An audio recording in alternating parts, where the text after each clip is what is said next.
Kinumpirma ni Pangulong Rodrigo Duterte na Abu Sayyaf Group ang nasa likod ng pambobomba sa Hulosulu noong linggo. Narito ang report ni Daniel Manalastas. You have to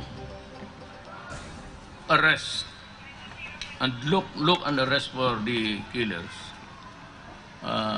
Go into a punitive action. That is always my order.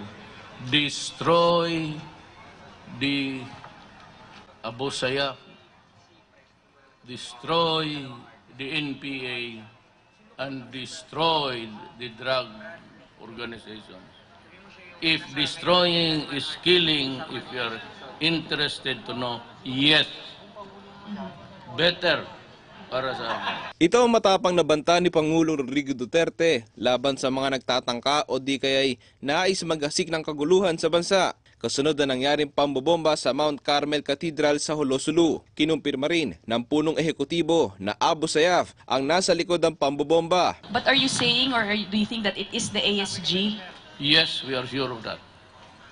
Walang iba, nobody can perpetuate that kind of terrorism thereabout sa lugar na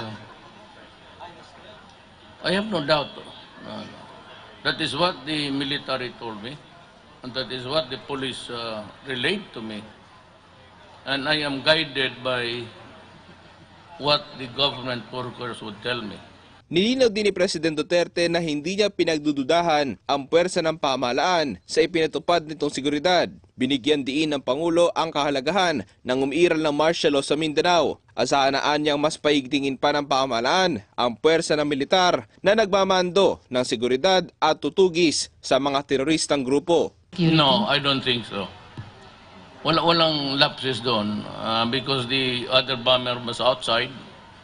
There was no reason for him to be free.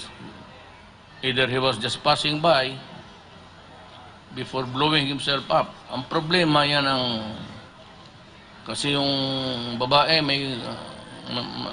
was wearing a cross pa. Malaking cross sa dibdib niya. So would ever think that when those are the yung Murphy's Law.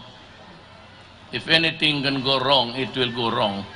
Kinumpirma rin ng Pangulo na isang suicide bombing ang nangyari, base na rin sa mga datos na kanya nakalap. You're confirming, sir, that it is a case of suicide bombing by the ASG? Blowing them up. Babae, sir? Babae. So, yung dalawang incidents, sir, dalawang babae? Lalaki yung isa, mag-asawa. Saan dun, sir, yung babae, sir? Yung pumasok. Daniel Manalastas para sa Bayan.